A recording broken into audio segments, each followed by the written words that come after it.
Assalamualaikum warahmatullahi wabarakatuh. Selamat datang di channel Koki MP, Komunitas Kajian Ilmu Manajemen Pendidikan, yang dibina oleh Bapak Amril Muhammad selaku dosen dari Prodi Manajemen Pendidikan Universitas Negeri Jakarta.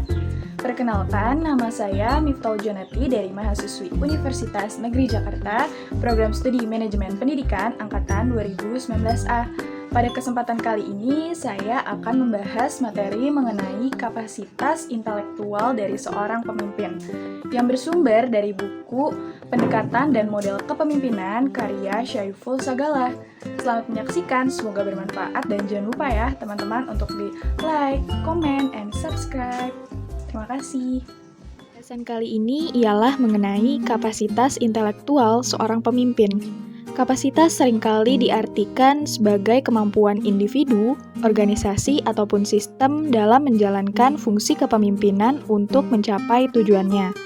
Kemampuan ini menggambarkan skill yang dimiliki oleh seorang pemimpin untuk memahami secara mendetail terkait dengan sistem pengelolaan organisasi yang dipimpinnya. Dengan skill yang dimiliki seorang pemimpin, maka seorang pemimpin dapat menguasai titik kelemahan organisasi dan menggunakan strategi serta seni untuk mengatasi permasalahan-permasalahan yang ada di suatu organisasi yang dipimpinnya. Jadi, kapasitas pemimpin juga bermakna sebuah tingkat kemampuan yang baik mengatasi berbagai masalah organisasi yang mempengaruhi efisiensi dan efektivitas organisasi dalam mencapai tujuan yang tepat sasaran.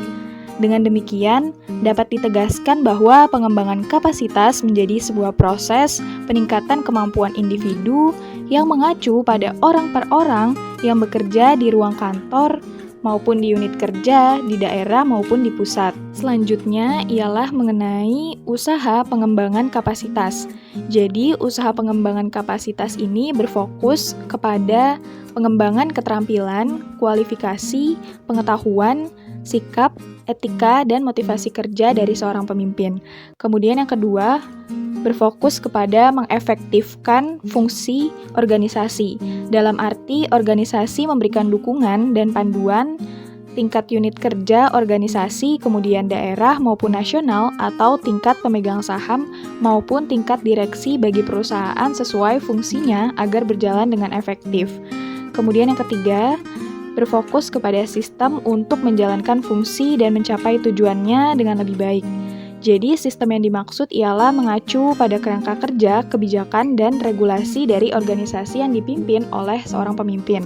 Berikutnya mengenai ciri-ciri dari seorang pemimpin yang memiliki kapasitas intelektual yang tinggi nih teman-teman. Jadi, seorang pemimpin yang memiliki kapasitas intelektual yang tinggi itu biasanya dapat menciptakan dan membangun visi yang bisa disebarkan kepada para bawahannya.